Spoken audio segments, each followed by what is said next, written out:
is a class of Western academics who have built their entire careers arguing that Islamic Hadiths are unreliable. They publish papers, they write theses, they get cited by critics of Islam across the internet as if they are the final authority on the subject. Here is the problem: they cannot defend their own arguments. Biblical scholars debate Christians constantly, publicly, openly. They construct arguments, present evidence, and defend their positions under pressure. That is what serious scholarship looks like. Orientalist academics attacking Hadiths do none of that. And that silence tells you everything you need to know about the strength of their case. Let's get specific about what these academics are actually doing. When a biblical scholar argues the Gospels are unreliable, they construct an argument. They point to manuscript evidence, identical textual changes between earlier and later sources, date documents, cross-reference external sources. They do the work and then they defend it against people who push back. Orientalists attacking the Hadiths are doing something fundamentally different. They are assuming the conclusion and building from there. A thesis by a Western academic named Joshua Little on the age of Aisha radiallahu anha at the time of her marriage is regularly cited by critics of Islam. What most people don't know is that Little states explicitly in this thesis itself that his entire argument rests on assuming the traditional isnad system is unreliable. He doesn't prove it, he doesn't argue for it, he declares it as a starting premise and proceeds. This is not scholarship. This is a presupposition with footnotes, and Little is not an exception. This is the standard approach. Orientalists attacking Hadith reliability routinely treat unreliability as the default, something that does not need to be established, only assumed. The burden of proof is placed entirely on Muslims, while the skeptical position is treated as self-evidently correct. There is a specific methodological move these academics make that exposes exactly how unjustified their position is.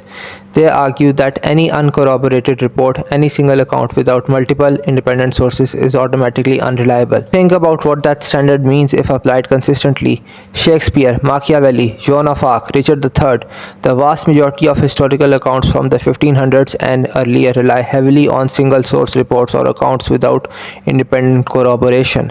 What we know about Joan of Arc comes from limited and heavily debated trial records. Richard III's entire historical reputation rests almost entirely on Tudor-era single-source accounts that historians now actively dispute. Go back further, it only gets worse. If you apply the standards Orientalists use against Hadith to the rest of human history, you don't have a critique of Islam. You have the destruction of the entire field of historical research. Nobody is suggesting we throw Shakespeare out because his biography lacks corroboration from 3 independent contemporary sources. Nobody is dismissing Joan of Arc as a fabrication because her accounts come from contested records. The standards exist for one purpose: to apply to Islamic sources and only to Islamic sources. This is not a historical methodology. This is a conclusion dressed as one. Here is why the credibility of this entire field collapses.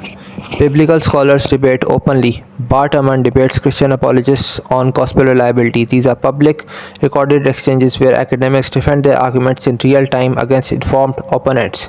And Bart is not the only one. There are many other academics who do this as well. When was the last time a Western Orientalist academic agreed to debate a Muslim scholar on Hadith reliability?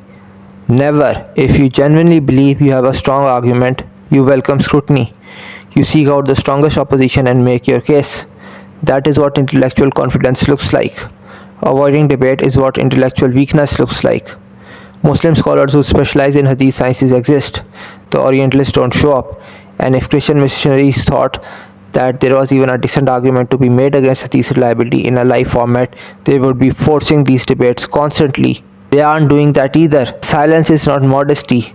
The silence is the answer. When someone cites a Western academic paper on Hadith unreliability at you, understand what you are actually being handed. A document that assumes its own conclusion, that applies a standard of evidence that would destroy all pre-modern history if used consistently, from a field whose academics refuse to defend their position in open debate against people who know the material. That is not a peer-reviewed argument. That is an assertion with a university affiliation. Biblical scholarship has credibility because biblical scholars do the work and defend it publicly. Orientalist Hadith skepticism does not have that credibility because Orientalists are not doing that work and they are not defending anything publicly. Two groups of academics, similar questions about religious texts. One debates openly and constructs real arguments. The other assumes his conclusions and disappears when challenged. You cannot give both groups equal credibility. Nobody serious would. If you want to understand the actual positive case for hadith reliability, the arguments these academics cannot respond to, I wrote a book on this topic. Link is in the description. Subscribe, more is coming.